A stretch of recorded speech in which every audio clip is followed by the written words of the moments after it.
Há muito tempo, antes mesmo de existir o mundo como o conhecemos, havia um belo anjo chamado Lúcifer. Ele era uma das mais magníficas criações de Deus no céu, conhecido por sua inteligência e beleza radiante. Sua posição elevada e liderança na adoração a Deus o tornavam profundamente admirado no paraíso celestial. Lúcifer era adornado com pedras preciosas e sua aparência irradiava a gloriosa luz de Deus. Ele possuía grande sabedoria e poder, sendo um líder na adoração e louvor a Deus. Seu papel era trazer glória a Deus por meio da música e do louvor, e sua presença era uma fonte de inspiração para os outros anjos. Apesar de sua posição elevada e honra concedida, algo mudou em Lúcifer. Ele tornou-se orgulhoso e ambicioso, desejando ser como Deus e ser adorado da mesma forma. Esse desejo o levou por um caminho perigoso, transformando seu orgulho em rebelião contra Deus. Lúcifer convenceu um terço dos anjos no céu a se juntarem a ele em sua rebelião contra Deus, acreditando que poderiam governar melhor do que ele. Houve uma grande batalha no céu, liderada pelo arcanjo Miguel e os anjos de Deus, contra Lúcifer e seus seguidores rebeldes. No final, Lúcifer e seus anjos foram derrotados. Como punição por sua rebelião, Lúcifer e seus seguidores foram lançados em um lugar de escuridão e separação de Deus, que se tornou conhecido como o Inferno. Lá, Lúcifer transformou-se em Satanás, o adversário de Deus, e ele e seus seguidores caídos se tornaram inimigos de tudo que é bom. A história de Lúcifer e sua queda é um conto poderoso e sombrio sobre os perigos do orgulho e as consequências da rebelião contra Deus. Ela nos lembra da importância da humildade e da fidelidade a Deus. No mundo antigo, Beelzebu era uma figura envolta em mistério e temor.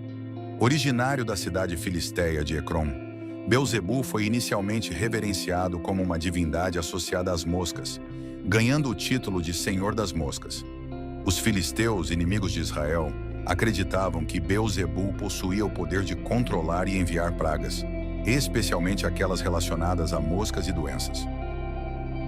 Com o tempo, o nome de Beelzebu tornou-se sinônimo de um espírito malévolo, um anjo caído que se opunha ao Deus de Israel. Na tradição hebraica, Beelzebu era considerado um dos mais poderosos e sinistros de todos os seres demoníacos. Seu poder era temido, pois acreditava-se que ele liderava legiões de demônios em rebelião contra Deus. No Novo Testamento, Beelzebu foi identificado como o príncipe dos demônios, uma figura central na luta cósmica entre o bem e o mal. Os evangelhos de Mateus, Marcos e Lucas relatam um encontro significativo entre Jesus e os fariseus, no qual Beelzebu desempenha um papel crucial. Jesus estava realizando milagres, expulsando demônios e curando os enfermos, atos que deixavam as multidões maravilhadas.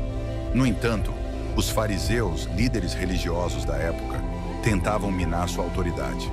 Acusaram Jesus de expulsar demônios pelo poder de Beelzebu, sugerindo que ele estava em aliança com o príncipe dos demônios. Jesus, ciente de suas acusações, respondeu com um ensinamento poderoso. Como pode Satanás expulsar Satanás? Se um reino está dividido contra si mesmo, esse reino não pode subsistir. Se Satanás se opõe a si mesmo e está dividido, ele não pode subsistir. O seu fim chegou. As palavras de Jesus expuseram a natureza ilógica das afirmações dos fariseus. Ele explicou que, se de fato estivesse expulsando demônios pelo poder de Beelzebu, então o reino de Satanás estaria em desordem. Jesus então reverteu a acusação, declarando que seu poder de expulsar demônios era um sinal de que o reino de Deus havia chegado. Para ilustrar seu ponto, Jesus contou uma parábola. Quando um homem forte e bem armado guarda sua própria casa, seus bens estão seguros.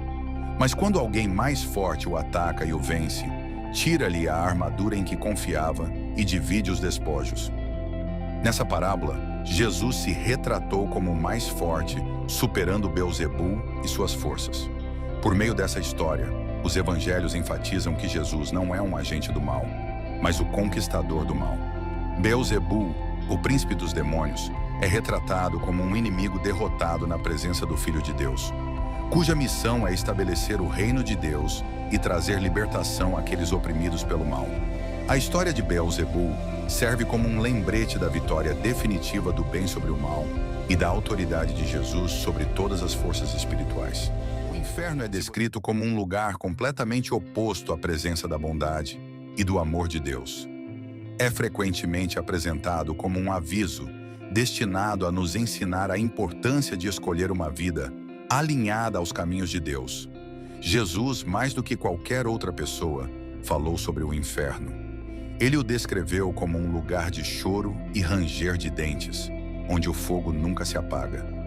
É um lugar destinado ao diabo e seus anjos, mas também para aqueles que se afastam de Deus e escolhem não seguir o caminho do amor e da retidão. Um dos nomes que Jesus usou para o inferno foi Gina, que era na verdade o nome de um lugar real fora de Jerusalém, onde o lixo era queimado. O fogo contínuo e a decomposição fizeram desse lugar um símbolo poderoso de punição e separação de Deus. Jesus usou histórias para ensinar sobre as escolhas que fazemos na vida e suas consequências eternas. Ele falou sobre um homem rico que viveu apenas para si mesmo e acabou no inferno, um lugar de tormento, depois de morrer. O apóstolo Paulo também alertou sobre as consequências de rejeitar o amor de Deus e escolher um caminho distante dos ensinamentos de Deus, descrevendo-o como uma destruição interminável, longe da presença do Senhor. Na visão de João sobre o julgamento final, a besta e Satanás são lançados no inferno, descrito como um lago de fogo que representa a segunda morte. Esta não é apenas a morte física, mas a separação eterna de Deus, que é a fonte de toda a vida, amor e felicidade. Deus não quer que ninguém escolha um caminho que leve ao inferno. Ele deseja que todos cheguem ao arrependimento, que abre as portas do céu, um lugar de alegria eterna, paz e a presença de Deus. No reino além das nuvens, viviam incontáveis anjos, cada um com suas funções e deveres sagrados, todos coexistindo em perfeita harmonia e paz. Entre esses seres celestiais estava Miguel, conhecido por sua grande força, mas também pela sabedoria e senso de justiça. A vida de Miguel no céu era repleta de alegria, propósito e a serena beleza do reino divino. O próprio céu era um lugar deslumbrante, com ruas de ouro que brilhavam sob a luz eterna, e rios tão claros quanto o cristal que fluíam por exuberantes jardins, flores que nunca murchavam e árvores cheias de frutos reluzindo como joias enfeitavam esse paraíso. Miguel passava seus dias protegendo os portões celestiais e garantindo a paz entre os habitantes do céu. Ele era um líder entre os arcanjos, respeitado e amado por sua lealdade à vontade de Deus e sua compaixão por todas as criaturas. No entanto, a paz não duraria para sempre. Entre os anjos havia um ser chamado Lúcifer, cuja beleza superava a de todos os outros. Ele brilhava como a estrela da manhã, mas o orgulho começou a encher seu coração. Lúcifer queria ser o mais importante de todos, acima até mesmo de Deus. Esses pensamentos sombrios trouxeram tristeza ao céu, pois iam contra o amor e a unidade que reinavam ali. Certo dia, Lúcifer decidiu se rebelar contra Deus. Ele persuadiu 1/3 dos anjos a se juntar a ele, prometendo-lhes poder e liberdade. Mas isso foi um erro terrível, pois ninguém poderia se igualar à majestade de Deus. Quando Miguel soube da rebelião de Lúcifer, entendeu que deveria agir rapidamente para proteger o céu e a ordem divina. Deus confiou a Miguel a tarefa de liderar os anjos fiéis em batalha contra Lúcifer e seus seguidores. Era o início de uma batalha grandiosa, uma luta entre a luz e as trevas no próprio coração do céu. No dia da batalha, o céu foi tomado pelo som de espadas e o brilho das armaduras celestiais. Miguel, empunhando sua espada de luz pura, liderou o ataque contra Lúcifer. O combate foi feroz, com Miguel e seus anjos se movendo rapidamente, esquivando-se das chamas negras e revidando com explosões de luz brilhante.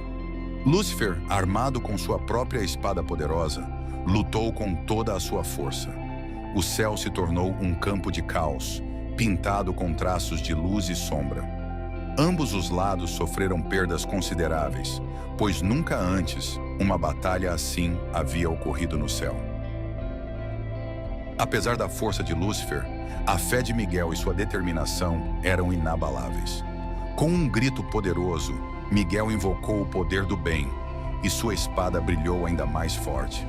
Em um momento decisivo, ele desferiu um golpe fatal em Lúcifer. O impacto foi devastador. Lúcifer, incapaz de resistir à força da fé de Miguel e à união dos anjos leais, foi derrotado. Lúcifer e seus seguidores foram expulsos do céu, caindo como estrelas cadentes, longe da luz e da glória de Deus. Miguel e seus anjos triunfaram, mas seus corações estavam pesados pela perda de seus irmãos. A paz retornou ao céu, mas a batalha serviu como um lembrete do perigo do orgulho e da importância da humildade e lealdade. A partir desse dia, Miguel foi celebrado como o protetor do céu, um herói que se manteve firme diante da escuridão e preservou o reino da luz. Sua bravura e fé salvaram o paraíso, garantindo que o amor e a unidade reinariam para sempre. E assim, a história da batalha entre Miguel e Lúcifer se tornou uma lenda, ensinando a todos sobre o poder do bem e os perigos do orgulho. No livro da Bíblia, há uma história sobre quando Jesus encontra o diabo. Após ser batizado, ele foi para um grande deserto solitário para passar um tempo sozinho, queria orar e falar com Deus. Jesus ficou no deserto por 40 dias e noites sem comer nada, então estava muito faminto. Enquanto Jesus estava no deserto, algo complicado aconteceu. O diabo, um espírito maligno que tenta fazer as pessoas fazerem coisas erradas, veio para tentar Jesus. O diabo sabia que Jesus estava muito faminto, então disse a Jesus: "Se és o Filho de Deus, manda que estas pedras se transformem em pão." Mas Jesus sabia que era errado usar seu poder apenas para se sentir confortável, então disse: "Está escrito, nem só de pão viverá o homem, mas de toda palavra que procede da boca de Deus." Então, o diabo levou Jesus à cidade santa, Jerusalém, e o fez ficar no ponto mais alto do templo. O diabo disse: "Se és filho de Deus, lança-te daqui abaixo, porque está escrito: aos seus anjos ordenará a teu respeito que te guardem, e eles te susterão nas mãos, para que não tropeces em alguma pedra."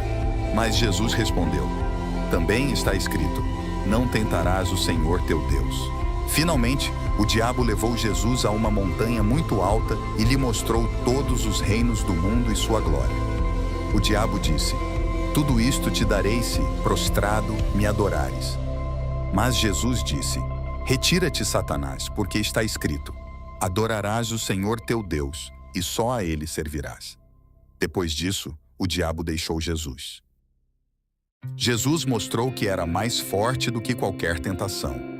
Essa história de Jesus sendo tentado no deserto nos ensina que às vezes temos que enfrentar escolhas difíceis, mas podemos escolher fazer a coisa certa mesmo quando é difícil.